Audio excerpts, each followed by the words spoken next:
चल रहा था और 20 दिसंबर को फैसला महफूज किया गया था। आज इलेक्शन कमीशन ने हुक्म जारी किया है कि तमाम 7 हल्कों से कामयाबी का नोटिफिकेशन जो है वो जारी किया जाएगा। लेकिन ज़ाहिर है एक ही रख सकेंगे, 7 के 7 तो रख नहीं सकते, और फिर दोबारा से शायद ज़मीनी इंतखाब हों। अगर ये अभी एक पे भी कब ओथ लेते हैं ये भी देखना बाकी है।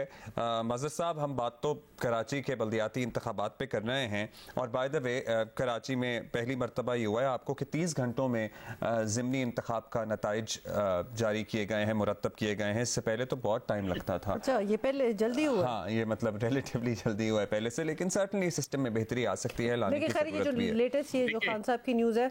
जी मज़हर साहब, देखिए मैं आपको बताऊं, पहली चीज तो ये कि अभी मुझे ये समझ में नहीं आ रहा कि ये 7 हल्कों का जो नोटिफिकेशन जारी हुआ है खान साहब का, तो वो तो अभी तो उनका ऑलरेडी जहां के वो हैं, अभी तो ऑलरेडी उनकी वो रेजिग्नेशन एक्सेप्ट भी नहीं हुई है, लेकिन गालबन अपनी सीट पे तो नाअहल हो चुके हैं ना मज़हर साहब। नहीं, नाअहल, वही मैं कह रहा हूँ, उस नशिस्त में तो गालबन नाअहल हो गए जी। अपनी सीट पे तो नाअहल है। पहली चीज ये कि इसमें इन 7 में से वो कौन सी सीट रिटेन करेंगे, और बाकी चीज़ों के अगेन वो है। लेकिन वो ये जो इमरान खान सब कर रहे हैं, जैसे 35 पे अगर वो लड़ेंगे तो बेसिकली वो सिंबॉलिक तरीके से वो कर रहे हैं, और वो ये समझते हैं कि वो बल्ले के निशान को ज़्यादा इंट्रोड्यूस करा रहे हैं कि आइंदा इलेक्शन में लोग सिर्फ उनके कहने पर वोट दें और बल्ले पर वोट दें। चले, वो तो इमरान खान और उनकी पॉलिटिक्स पर है, लेकिन देखें जो अभी बिलाल महबूब साहब बात कर रहे थे, प्रॉब्लम कहाँ आती है। प्रॉब्लम ये कि 2015 में 209 के करीब जो थी वो यूसीज थी, उनकी तादाद अब बढ़ के जो है वो ज़ाहिर है 246 यूसीज हो गई हैं।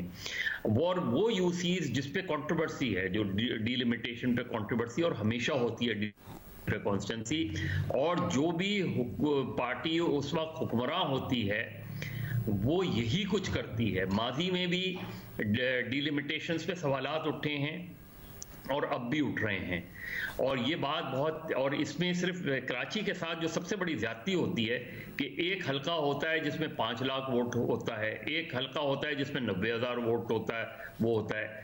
तो हमारे यहाँ चूंकि कराची में मरदमशुमारी से लेके नशिस्तों के इजाफे तक और डिलिमिटेशन कॉन्स्टिट्यूंसीज का जो जिस तरह का दायरा बनाया गया है, उसका advantage government of the day को होता है हमेशा। माजी में भी हमने देखा है, मुशर्रफ साहब के पीरियड में जब डिलिमिटेशन हुई थी, उसका फायदा उस वक्त एमक्यूएम को हुआ, आज फायदा पीपल्स पार्टी ने उठाया। लेकिन इसका मतलब ये है कि हम सिंसियरली पॉलिटिकली डिलिमिटेशंस नहीं करते, हम करते हैं अपनी गिवन रिक्वायरमेंट को देखते हुए। अब ये जो यूसीज में इजाफा हुआ है, इसका अगर हम जायजा लें कि ये यूसीज में कौन सी कॉन्स्टिट्यूंसीज में इजाफा हुआ है, तो उसका हमें एडवांटेज पीपल्स पार्टी को जाता हुआ नजर आता है उसका। लेकिन अब जो डिलिमिटेशन और एमक्यूएम का, जिस तरह महबूब साहब कह रहे थे, ये बात ठीक थी एमक्यूएम की, लेकिन उन्होंने डिले कहाँ किया। जब उन्होंने पीपल्स पार्टी से एकॉर्ड किया था आज से 10 महीने पहले, तो उस वक्त एकॉर्ड में ये बात रखनी चाहिए थी कि विद इन अ मंथ आप डिलिमिटेशंस कर देंगे। अगर वो डिलिमिटेशंस उस वक्त हो जाती तो आज हम कहीं और खड़े हुए होते, और आज ये शायद एमक्यूएम बॉयकॉट भी नहीं करती और सूरत हाल शायद बड़ी मुख्तलिफ होती। तो ये इन सारी चीज़ों को, और फिर इलेक्शन कमीशन के जो प्रिजाइडिंग ऑफिसर्स हैं और वो ट्रेन नहीं हैं, उनकी उस तरह ट्रेनिंग नहीं हुई है।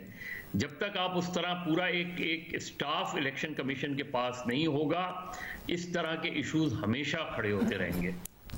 चलें जी, बहुत शुक्रिया आपका मज़हर साहब, थैंक यू सो मच।